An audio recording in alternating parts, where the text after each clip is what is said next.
First at 6 o'clock, an older couple dies after their home explodes today. Thank you for joining us. I'm Lori Fulbright. And I'm Brian Dorman. Investigators think it was caused by a gas leak. News on 6's Jonathan Cooper's in Henryetta with the details.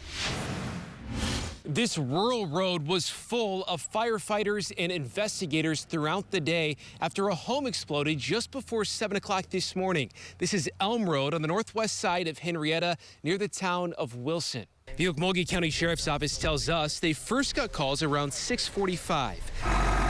Firefighters and deputies raced over here to find a mobile home in flames and debris scattered everywhere.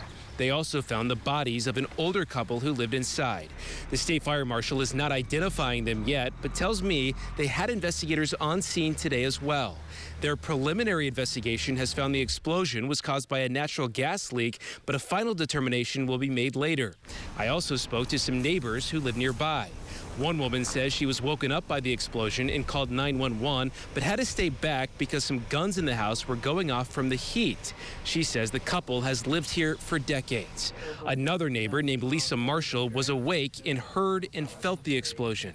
And it shook our house. And I walked out in the hall and I said, "Dad, what was that?" He said, "I don't know."